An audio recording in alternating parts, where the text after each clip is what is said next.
அன்பிற்குரிய touring talkies ரசிகர்களுக்கு வணக்கம். வரும் மார்ச் 29ஆம் தேதி முதல் உங்கள் டூரிங் டாக்கீஸில் ஒரு புதிய நிகழ்ச்சி ஒளிபரப்பாக இருக்கிறது. அந்த நிகழ்ச்சியினுடைய பெயர் மைல் கல்.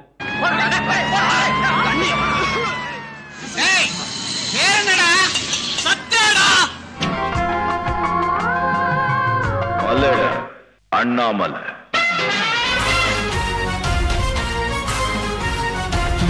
முதலில் பார்த்தேன் கடவுள் பாதி மிருகம் பாதி கலந்து செய்த கலவை நான்.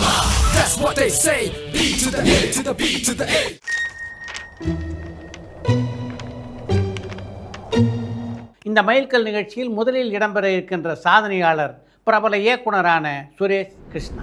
ஒரு ஜீரோலேருந்து வித்தின் 10-15 இயர்ஸ் ஒரு எம்பையரே கிரியேட் பண்ணிட்டார்.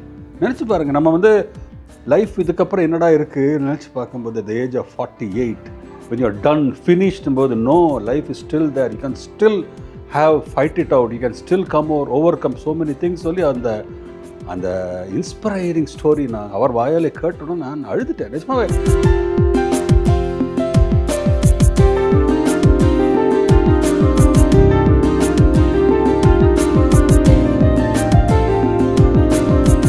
தொடர்ந்து இந்த நிகழ்ச்சியை பாருங்கள், உங்களுடைய கருத்துக்களை பதிவிடுங்கள். நன்றி.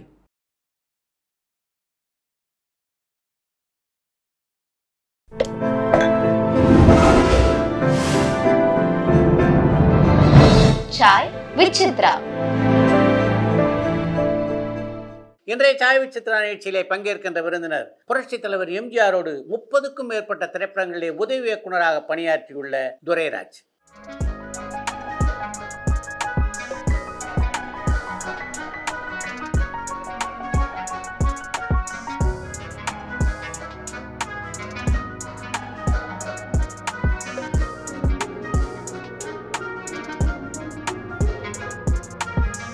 புரட்சித் தலைவர் எம்ஜிஆரோடு இணைந்து ஒரு படத்திலாவது பணியாற்றக்கூடிய வாய்ப்பு கிடைத்து விடாதா அப்படின்னு பல இளைஞர்கள் ஏங்கி கொண்டிருந்த காலகட்டத்தில் 30க்கும் மேற்பட்ட படங்களில் அவரோடு இணைந்து பணியாற்றுகின்ற வாய்ப்பினை பெற்றவர் தான் துரைராஜ். புரட்சித் தலைவர் எம்ஜிஆரை மிக அதிகமான படங்களிலே இயக்கிய பெருமைக்கு சொந்தக்காரர் பா. நீலகண்டன். அவரோடு இணைந்து பல படங்களிலே பணியாற்றியுள்ள துரைராஜ் ஏ. ஜெகநாதனுடைய இயக்கத்தில் உருவான வெள்ளை ரோஜா படத்திலே சிவாஜியோடு பணியாற்றுகின்ற வாய்ப்பினை பெற்றார். தமிழ் சினிமா உலகிலே மிக நீண்ட அனுபவம் உள்ள துரைராஜ் தன்னுடைய அனுபவங்கள் பலவற்றை இந்த நேர்காணலிலே பகிர்ந்து கொண்டிருக்கிறார்.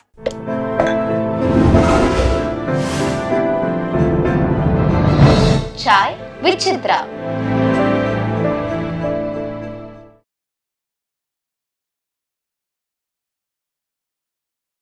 வணக்கம். முதல்ல சினிமாக்குள்ள எப்படி வந்தீங்க? சேலத்துக்கு பக்கத்தில் சேலம் டவுனுக்கு இருந்து 1.5 மைல் தூரத்தில் தாசநாயக்கம்பட்டின்னு ஒரு கிராமம். சேலம் குகைன்னு உங்களுக்கு தெரியும், அதுக்கு பக்கத்தில் இருக்க அந்த ஊரில் நான் பிறந்தது வளர்ந்தது. லிட்டில் போய் ஒரு ஹைஸ்கூலில் படித்தேன், எஸ்எல்சி படித்தேன். அப்போ நான் சேலத்துலேருந்து அந்த ஸ்கூலுக்கு சைக்கிளில் போக முடியாது, சைக்கிள் கிடையாது, வண்டி கிடையாது, நடந்தால் போகணும், நடந்தால் வரணும். நான் குமம்பரசாம்பட்டியிலே எங்கள் சித்தப்பா போலீஸ் இன்ஸ்பெக்டர் இருக்கேன், அவர் வீட்டில் போய் சாப்பிட்டுக்கிட்டு அங்கே லிட்டில் வேல்வர் ஸ்கூலில் டவுனில் இருக்குது. எனக்கு ஃப்ரெண்ட்ஸுங்க நிறைய பேர் இருக்குது, எல்லாம் கோடீஸ்வரன். RMS பஸ்ஸினுடைய ஒரு மகன், சேலம் ஓரிண்டலுடைய மகன், சிறுமதி செட்டியாருடைய மகன், எனக்கெல்லாம் ஃப்ரெண்டு. காசு பஞ்சமே கிடையாது. எனக்கு 12 ஏக்கரா நிலம் இருக்குது. அது தாசனாமட்டி செவுட்டு ஓரமாக இருக்குது. அதில் 2 ஏக்கரா ஸ்கூல் பக்கத்தில் இருக்குது. அந்த ஊருக்காரங்கெல்லாம் சேர்ந்து அந்த நிலத்தை கொடுத்துருங்க, பள்ளிக்கூடத்துக்கு போகணும். கொடுக்க முடியாதுன்ட்டார் எங்கள் அப்பா. நான் பையன், 16-17 வயசு பையன். புரியுது. அது கேஸு தகராறு எல்லாம் வந்தோடனே எங்கள் அப்பா என்னால் தாங்க முடியல. அவருக்கு மனசு வேதி போச்சு. அவர் போலீஸ் கான்ஸ்டபிளாக இருந்தோம். 110 ரூபாய் தான் சம்பளம். 1947 ரிட்டையர்ட் ஆகிட்டார். 57 ரூபாய் பிஞ்சன். எனக்கு 16 வயசு, 17வது நடக்குது. நான் இங்கே சேலத்திலே இருந்ததுனால தாசநாயக்கம்பட்டிக்கு போகல. எங்கள் அப்பா போலீஸில் இருக்கும்போது அங்கே நாங்கள் போவோம், அங்கே இருப்போம். ட்ரான்ஸ்ஃபர் பண்ணிட்டாங்கன்னா இங்கே வந்துடுவோம். அப்போ வீடுல எல்லாம் கூரை வீடு தான் எல்லாம். அப்போ நாம் போய் வீட்டில் போய் அப்பாவை அம்மாவை பார்த்துட்டு திருப்பி டவுனுக்கு வந்துடலாம் அப்படி நினச்சி 4 மணிக்கு போகிறேன். திண்ணையில் ஒருத்தர் உட்காந்துருக்கார், இன்னொருத்தர் அங்கே நின்றுட்டு இருக்கார். சார் யார் நீங்கள்? நாங்கள் புரோக்கர். என்ன புரோக்கர்? நில பொறுக்கு. நிலம் என்ன எதுக்கு? சார் அவருடைய நிலம் இங்கே இருக்கையில் அது விலைக்கு பேசி முடிச்சிட்டேன் சார். என்ன விலைக்கு? இந்த பணம் விலை. அது யார் வாங்குறது? நான் தான் சார் வாங்கிறேன். அது உங்கள் அனுமதிக்கு கேட்டுருவாங்க. எனக்கு அப்படியே பதப்பச்சு போச்சு கை. அம்மா அப்படின்னு கூப்பிட்டேன். அம்மாவை என்னம்மா இது திருக்கூத்து? எதுமா நிலம் தான் உங்கள் அப்பா பண்ண வேலையை நிலத்தை விலைக்கு பேசி முடிச்சுட்டாரா? அதை விற்றுட்டு நம்ம அந்த பணத்தை எடுத்து சேலம் டவுனில் போய் ஒரு வாடகை வீடு வாங்கி அங்கே இருக்கலாம். இந்த ஊரே வேண்டாம். நான் உட்காந்துட்டு அப்படியே அழுதேன். சின்ன பையன் சார். அப்போ எனக்கு கோபந்தான் வரும். உன்னை யார் இது போல் வேலை செய்ய சொல்லு? வேண்டாண்டா, நமக்கு இந்த ஊர் வேணும், அங்கே வேண்டாம், அந்த பணத்தை வேணும் சார். அப்புறம் பேசிக்கிறேன். ஐயா நிலத்தெல்லாம் வைக்க போகிறதில்ல, நான் அவன் மகன், எங்கள் ஊருக்கு போய் சேருங்க, ஒரு காலை கையெழுதிய மக்கள் அப்படின்னு சொன்னேன். என்ன சார் இப்படி சொல்லு? அங்கே எதாவதுன்னா அடிச்சிடுவான், என்ன அடிச்சிடுவான், எங்கே போயிட்டு வாங்க நாளைக்கு பேசிக்கலாம்னு அனுப்பிச்சு. யாரும் அழுதுகிட்டு உட்காது. அப்பா எப்படி பண்ணிட்டாரு, இப்படி பண்ணி விற்கலாமா போயிடலான்னு. அதெல்லாம் வேண்டாமா? நான் அப்போது மேற்கொண்டு எஸ்எல்சி +1 இதில் நான் சேர்றேன் இல்லையா, நான் வேலைக்கு போகல, நான் படிக்கலை, எனக்கு வேண்டாம். உடனே கோவத்தை தட்டி சேலம் நடந்தே வந்துட்டேன். வந்து இங்கே சித்திக்கிட்ட எல்லா விஷயத்தையும் சொன்னேன். சரி எனக்கு போய்ட்டு மறுநாள் காலம்புற 11 மணிக்கு என்னுடைய க்ளோஸ் ஃப்ரெண்டு சேலம் குகையில் பட்னூர்காரங்க அவங்களுக்கு அண்ணன் தம்பிக்கு 2 பேர். பெரியவருக்கு குழந்தை கிடையாது, சின்ன பையன். அவன் தான் எனக்கு இது என்னை போலவே இருப்பான், நல்லா அழகாக. அது அந்த வீட்டில் அந்த அம்மா வந்து எப்போவும் ரெட்டை குழந்தைன்னு சொல்லி அவனுக்கு எப்போ பார்த்தாலும் கத்த பணம் வச்சுருப்பான். நாம் 10 ரூபாய் கட்ட 20 ரூபாய் கொடுப்பான். அவ்வளோ நல்ல குணம். அது அவங்க ஆண்டாளுன்னு ஒரு பிக்சர் சொந்தமாக எடுக்கிறாங்க. அவள் எடுத்து முடித்து ரிலீஸ் பண்ண போகிறாங்க. அந்த டைமில் நான் போய் அந்த வீட்டில் உக்காந்துட்டு அழுதேன். என்னன்னா, அம்மா எனக்கு படிப்பு வேண்டாம், எனக்கு ஏதாவது வேலை வாங்கி கொடுங்க, அதில் வந்து நான் பிழைச்சிக்கிறேன், எனக்கு இது வேண்டாம், இது போல் ஆகிப்போச்சுன்னு கதையெல்லாம் சொன்னேன். பெரியவங்களாம் சில பேர் இப்படி தான் இருக்குது, நீ கவலைப்படாத, ஒன்று படாது. நான் அவர் மெட்ராஸ் போயிருக்காரு, நாளைக்கு காலம்பரை வந்து ஆயுத பூஜை வந்துடுவார், 2 பேர் வந்துடுவாங்க, நீ ஒன்றும் பயப்படாத, நீ இப்போ நாளைக்கு காலம்பரை ஆயுத பூஜைக்கு வாங்க. காலம்பரை 11 மணி. ஆமாம், ஆயுத பூஜைக்கெல்லாம் பண்ண வேணும். ஆமாம் பண்ண வேணும். நான் சில ஐடியாக்கெல்லாம் வச்சுருக்கேம்மா அப்படின்னு. என்னன்னா, இந்த சேரெல்லாம் மாற்றலாமா, அதை மாற்றலாம், இது மாற்றலாம், உனக்கு என்ன மாற்ற வேணுமோ அதை மாற்று அப்படின்னு அந்த அம்மா சொல்லிச்சு. நான் மேனேஜரை கூப்பிட்டேன், வாங்க போகலாம். இது போல் சோஃபா செட்டு, இது டேபிள் எல்லாத்தையும் மாற்றிட்டேன், எல்லாம் வாங்கிட்டேன். என்ன இவ்வளோ செலவு பண்ணுறேன்? அந்த அம்மா உத்தரவு பண்ணிடுச்சு இல்லையா, உனக்கு என்ன செலவு பண்ண, எல்லாம் வாங்கிட்டு வந்து ராத்திரி விடிய ஆஃபீஸே மாற்றிட்டேன். சூப்பர். பழைய ஆஃபீஸ் இருக்க டிஸ்ட்ரிபியூஷன் கம்பெனி அதெல்லாம் மாறி போச்சு, போர்டு கீடு எல்லாம் மாறி. நேரம் முடிச்சுட்டு தாசாயம்பட்டிக்கு போய் குளிச்சுட்டு படுத்துட்டு 10 மணிக்கு இவர் வந்துட்டார். காலம்பரை இங்கே மெட்ராஸ்லேருந்து வந்துட்டு இது என்னென்னோ பண்ணியிருக்கான்னு அந்த பையன் தாசாயம்பட்டியை என்னன்னு போய் பாருங்கன்னு. இங்கே வந்தால் இவர் உள்ள ரூம் வந்தால் ரூமே மாறி போச்சு. எல்லாம் இது அருமை. இது யாரா இது பண்ணது? இது எல்லாம் அந்த தாசாயம்பட்டி பண்ண வேலை செய்யறதெல்லாம் செலவு வச்சுட்டான். என்ன நான் சொன்னால் என்ன இது. அப்புறம் பெரியவருக்கு பார்த்தேன், பிரமாதமாக இருக்கும். அப்புறம் நான் வந்து 11 மணிக்கு போகிறேன். அங்கே ஆஃபீஸ் பாய்க்கு நான் 50 ரூபா சம்பளம். இங்கே வா துறைன்னு என்னத்துக்கு சரி, பழைய வேண்டாங்க, எல்லாம் புதுசாக மாற வேணுங்க, நம்ம பழைய ஆளாக இருக்கக்கூடாது. உடனே டைலாக்ஸ் ஆரம்பிச்சிட்டேன். அவருக்கு என் மேலே ரொம்ப இது ஆயுத போட்டு முடிஞ்சு, இனிமேல் அவனை ஆஃபீஸ் பய வைக்கக்கூடாது, ரெப்ரசன்டேட்டிவ் ஆகிக்கலாம், நீ இனிமேல் ரெப்ரசன்டேட்டிவ். சின்ன பையன் இருக்குல்ல, அதில் ஒன்றும் வேலை இல்லை. அந்த தேட்டருக்கு போக வேண்டியது, கலெக்ஷனை பார்க்க வேண்டியது அனுப்பிச்சு, அவ்வளோதான். நீங்கள் அதை பற்றி கவலை. நேராக ஃபஸ்ட்டு ப்ளீஸ் எல்லாம் தமிழ்நாட்டை பூரா ஆண்டாள் படம். எனக்கு பாண்டிச்சேரிக்கு நீ போகணும்னு சொல்லிட்டேன். பஸ்ஸில் ஏற்றி விட்டாங்க, போனேன். பாக்ஸு அங்கே வந்துடுச்சு. நான் உக்காந்து சேரில் உக்காந்துவேன். அது பாட்டுக்கு 6 ரூபாய் டிக்கெட்டு வர்ற இது ஒன்று போய் சாப்பிட்டு படுத்துவேன். கலெக்ஷன் வந்த உடனே அந்த பணத்தை வாங்கி கட்டி டாப்டை வாங்கி இது வாங்கி கவரில் போட்டு போட்டாங்க. கடைசியில் நான் அந்த ஊரில் 27 நாள் ஓடிச்சு. அந்த ஊரில் விட்டு மறுநாள் சேலம் புறப்படுறேன். அந்த முதலாளி என்னை கூப்பிட்டாரு, உட்காருன்னா. நீ பிழைக்க தெரியாதவன், 2250 ரூபா எனக்கு அது கொடுத்தாரு. அதுக்கு பிறகு ஹார்ட் அட்டாக்கில் பெரியவர் செத்து போட்டார்.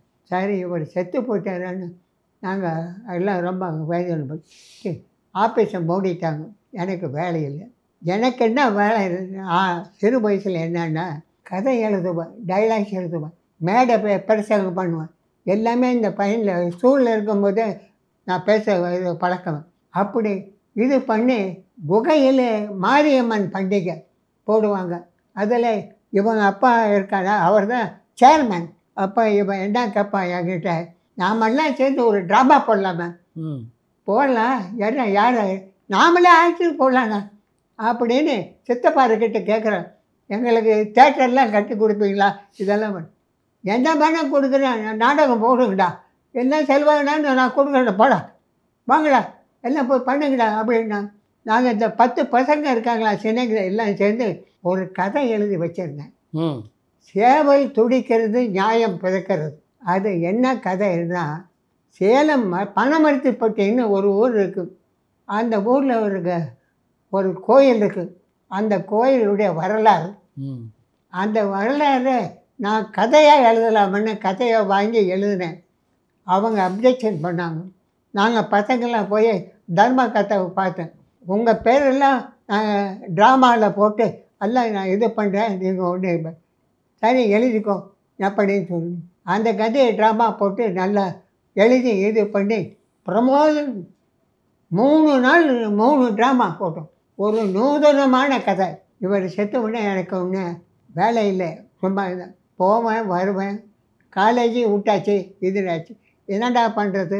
அப்போது என்னோடய நண்பர் சூரிய செட்டியாருடைய மகன், அவன் குமாரசாம்பட்டில் இருக்கான், அவனை பார்க்க போனேன். அவன் என்ன சொன்னான், அவங்க அண்ணன் தான் டிஎஸ் துர்ராஜ் இருக்குல்ல, டிஎஸ் துர்ராஜ் பிழைக்கும் வழின்னு ஒரு படம் அவர் சொந்தமாக படம் எடுக்கிறார். மெட்ராஸில் இடம் கிடைக்காதனால மாடர்ன் தேட்டருக்கு வந்துட்டார். அங்கே பெரிய ஆஃபீஸ் எடுத்து அங்கே இருக்காங்க. அந்த மேனேஜ்மெண்ட்டெல்லாம் சுந்தர வாத்தியார், பாட்டு எழுதக்கூடிய சுந்தர வாத்தியார் கவிஞர், அவர் தான் கதை எல்லாம் எழுதுறார். அங்கே என்எஸ் கிருஷ்ணா, மதுரை, இவங்க பாகதர் இவங்கெல்லாம் வந்திருக்காங்க, இங்கே தங்கியிருக்காங்க, வராங்க. நாமெல்லாம் நடிகரை பார்த்துட்டு வரலான்னு சொன்னான். சரி வேண்டாம், எங்கள் அண்ணன் இருக்கார், பயப்படாத வா, நான் பண்ணேன். நான் அவன் சைக்கிளில் பைக்கில் உட்காந்து நாங்கள் அந்த அவங்க அண்ணா வந்தால் பேசுனேன். எல்லாம் பார்த்தான் தூரத்துலேருந்தே பார்த்து. அப்போ இவங்க அண்ணா சொல்கிறாரு, சுந்தரவாதியார் இவரும் பேசிகிட்டு இருக்கார். யார் பசங்க? இவன் எங்கள் தம்பி, அவன் தம்பியுடைய ஃப்ரெண்டு, ரொம்ப க்ளோஸ் ஃப்ரெண்டுங்க. ரொம்ப என்னப்பா பண்ணுறீங்க, என்ன செய்கிறீங்க அப்படின்னு. படிக்கிட்டேன், எதிர்ட்டேன், ஏதாவது வேலையில் இருந்தால் பார்க்கலான்னா அதுக்காக தான் இங்கே வா வா வா வான்னு புளியா மரத்தடி இருப்பேன். அப்புறம் கூட சும்மா அவர் இருக்கக்கூடாது, இவர் நல்ல கதை எழுதுவாங்க, அவங்ககிட்ட 2-3 கதையெல்லாம் இருக்குது, ட்ராமாலாம் போடுவோம், இது போடுவோம், டயலாக்ஸு ரொம்ப அழகாக எழுதுவா, இதெல்லாம் செய்வான்னு அவங்க அண்ணன் சுந்தரவாதியார்கிட்ட சொல்கிறார். டைலாக்ஸ் எழுதுவியா? கதை நாங்கள் 2-3 கதை என்கிட்ட இருக்குங்க, எழுதி வச்சுருக்காங்க. அந்த கதையை கொண்டு வரையா நான் கேட்குறேன். நான் எழுதின இந்த சேவல் துடிக்கிற நியாயம் பிறகு கதை அந்த ஃபைலை எடுத்துக்கிட்டு மறுநாள் கிளம்ப 11 மணிக்கு போகணும். பனைமரத்துக்கு அடியில் சோபா பட்டு உட்காந்துருக்கேன். அந்த ஃபைலை கொடுனார். யார் எழுத்துனார்? என்னுடைய எழுத்து தான், நான் தான். பிரமாதம் இருக்க, அச்சு போல் இருக்க. இது அந்த கதை அப்படி இருக்க, கம்ப்ளீட்டாக சீன் வரை எழுதியிருக்க. நீங்கள் படிக்க கேட்கலாமா? நான் சொல்கிறேன் கேளுங்க. ஆரம்பித்தேன் முதல்ல. கதையை சொல்லணும். பிரமாதமாக. சரி, இதுக்கு நான் ஏற்பாடு பண்ணுறேன், இருக்கட்டும், இந்த வச்சிரு. ஆனால் இப்போது வேலை தேடிகிட்டு இருக்கேன், ஒரு வேலை செய்கிறேன், என்னான்னு என்கிட்ட வந்துடுறியா, நான் வச்சுக்கிறேன் அப்படின்னு. நான் எழுதுகிற டைலாக்ஸ் இருக்கேன், அதை காப்பி எடுத்து ஃபைல் பண்ணும், அதுக்கு நீ வரையா? நான் வரேன். உடனே டிஎஸ் துவராஜக்கிட்ட கூட்டிட்டு போனேன். இந்த பையன் எழுத்து பாருங்க எப்படி இருக்கு, இவனை இங்கே வச்சுக்கலாம், அது வச்சுக்கலாம். உடனே அவள் எழுதுறதெல்லாம் நான் காப்பி கொண்டு பிழைக்க வழிக்கு, அந்த பிழைக்க வழிக்கு மித்தர்தாஸ்னு ஒருத்தர் மதுரைக்காரர், அவர் தான் டைரக்டர், அவர்கிட்ட எனக்கு அனுப்பிச்சார். இந்த பையனை வச்சுக்கோங்க, கேமரா இதான் தெரியாது, நீ எனக்கு அசிஸ்டண்ட்டாக இரு அப்படின்னு. சரி, அசிஸ்டண்ட்டானா என்ன வேலை, என்ன இது, ஒன்றுமே. சரி, பரவாயில்ல, என்னான்னு கொஞ்சம் கொஞ்சமாக கற்றுக்கலாம். எனக்கு ஸ்டுடியோவுக்கு கூட்டிகிட்டு போவாங்க, எடிட்டிங் ரூமில் கொடுப்பாங்க. கொஞ்சம் கொஞ்சமாக எல்லாத்தையும் கரையாச்சிட்டு படத்தை முடிச்சுட்டு 1000 தலை வாங்கி அபூர்வ சிந்தாமணின்னு மாடந்தேட்டில் இருக்கான். அதில் ப்ரொடக்ஷன் மேனேஜர் என்ன பண்ணார், தம்பி டைலாக்ஸ் எல்லாம் காப்பி பண்ணுவானு, உன் எழுத்து நல்லா இருக்குண்ணா, வந்துடுறியா அப்படின்னா. ஓ வந்துடுறேன், இப்போ படம் படிச்சு போச்சு அங்கே சொல்லிவிட்டு அங்கே போயிட்டான். அந்த படத்துக்கு ஒர்க் பண்ணேன். டிஆர் சுந்தரத்துக்கு 3வது அசிஸ்டன்ட். டிஆர் சுந்தரத்துக்கிட்ட அவர்கிட்ட நான் வச்சுட்டு, ஐயா என்ன அதை பாட என்னென்ன, அதை சரி அவர் உண்மை பேச சொல்கிறார். அப்படியே நேரம் ஐயா வெள்ளைக்காரன் தோற்றுருவான். அதில் நான் பண்ணிக்கிட்டு இருக்கும்போது என்னத்துக்கு மதுரும் கோயம்புத்தூர் சேலம் கோயம்புத்தூர் வந்து தங்கியிருக்காங்க. ஒரு கல்யாணம், அந்த கல்யாணத்துக்கு வந்திருக்காங்க. எனக்கு இந்த சமாச்சாரம் தெரியும். நான் போனேன் கோயம்புத்தூர். வா தவிர ஓகே ஓகே என்னம்மா என்ன என்னன்னு. நாங்கள் 4 மணிக்கு வா, நான் இப்போ அந்த கல்யாணத்தை அட்டென்ட் பண்ணிட்டு வந்துடுறேன். நான் காத்துக்கிட்டே இருந்து அங்கே இங்கே சுற்றிட்டு 4:30 மணிக்கு போனேன். வந்து காரில் ரொம்ப அழகாக இருப்ப, ரொம்ப இருக்கு, சினிமாவில் ஆக்ட் பண்ணுறியா அப்படின்னு என்எஸ்கே கேட்பேன். எனக்கு அந்த சினிமாலாம் வேண்டான்னு இப்போ அசிஸ்டன்ட் டைரக்டர் வேலையை இங்கே அசிஸ்டன்ட் டைரக்டர் இவங்கிட்டெல்லாம் கொடுத்துட்டு பிச்சைக்காரத்தை நான் இன்னைக்கு இருப்பான், நாளைக்கு போயிடுவான் நான் போடுவேன் செய்யும். என் தம்பியும் கேஆர் ராமசாமி நடிகர் இருக்கிற 2 பேர் பார்ட்னரில் நீதிபதி அப்படின்னு இதில் கணேசனை போட்டு படம் எடுக்கிறாங்க. ஏஎஸ்ஐ சாமி டைரக்ஷன் பண்ணுறார். அந்த கம்பெனியில் சேர்த்துட்றேன், நீ வந்துடு. சரிண்ணா, நீங்கள் என்ன சொல்கிறீங்களோ எனக்கு இப்போ வேண்டாம், ஒரு 15 நாள் கிடச்சிட்டு மெட்ராஸுக்கு வா, வந்து என்னை பார். நான் ஏஎஸ்ஐ சாமிக்கிட்ட சொல்லி இது அவங்க ஆஃபீஸ் என்ன இடத்துல நேராக மெட்ராஸுக்கு வந்தேன். கோவிந்தராஜல் தான் மேனேஜர். அவங்க வீட்டில் சாப்பிட்டுட்டு நாமனு கதாசிரியர் இவர் எல்லாம் இது நம்ம அதிமுக ஆஃபீஸுக்கு முன்னால் கடைசி வீடு எம்ஜிஆருடைய மனைவியருடைய வீடு அதுவா, அந்த ஆஃபீஸ் எடுத்தாங்க. அதை படத்தை முடித்தேன். பிரமாதமாக முடிச்சிச்சு. அக்கௌண்ட்டே கேட்கல, சம்பளம் வாங்கிடலாம். வாங்கினே ஸ்டுடியோவில் நான் 8 ரூம் கீழே இறங்குறேன். லட்சுமணன்னு உங்களுக்கு தெரியுமா தெரியாது, அசிஸ்டன்ட் டைரக்டர் நீலகண்டன் சாரோட அசிஸ்டன்ட் லட்சுமணன். என்ன துறை, என்ன பண்ணுறேன், முடிஞ்சு போச்சு, வேறு வேலை தேட வேண்டியதுதான் அப்படின்னு. பார்த்துக்கிறேன், என் கம்பெனிக்கு வந்துடு, நான் நீலகண்டன்கிட்ட சொல்லி அங்கே சேர்த்துடுறேன். எனக்கு உன்னை போல் ஆள் வேணும். எப்போ இருந்தாங்க நாளைக்கே நீ வந்தானா நான் நீலகண்ட சார் சொல்லிடுறேன், நான் பண்ணி ஆள் வேணும். அவன் நீலகண்ட சார்கிட்ட எல்லாம் சொல்லிட்டான், நல்ல பையன், நல்ல இது, நல்லா இருக்கு. அவனை வர சொன்னான்டா, வர சொன்னேன். இங்கே சுந்தரமையர் சீட்டு இருக்குல்ல, சுந்தரமையர் சீட்டு டி நகர் சைட்டில் சுந்தரமையர், அதோட நம்பர் 1 வீடு, அதுதான் செட்டியார். நீட்டோனுடைய முதலாளியில் ஒரு பார்ட்னர் ஒருத்தர் செட்டியார், அவர் தான் வீடு, அதில் தான் ஆஃபீஸ். 11 மணிக்கு போகிறேன். நீலகண்ட சார் கதாசிரியர் என்னென்னா இளங்கோவன். வறுமை வறுமை வறுமை வறுமை கடைசி காலத்தில் ரொம்ப கஷ்டம். அந்த படத்தில் அவர் தான் கதாவசனம். எனக்கு நீலகண்டன் சார் கூப்பிட்டாரு, கையை உன்னை பற்றி சொன்னால் லட்சம் இங்கே ஒர்க் பண்ணுறேன். செட்டியார் வந்தார், தம்பி உன்னை இங்கே வச்சு சொன்னாங்க, காலமரை இங்கே வந்துடு, மத்தியானம் இங்கே சாப்பிட்டுடு, சாயந்தரம் போடு, என்ன சம்பளம் கேட்குறேன்.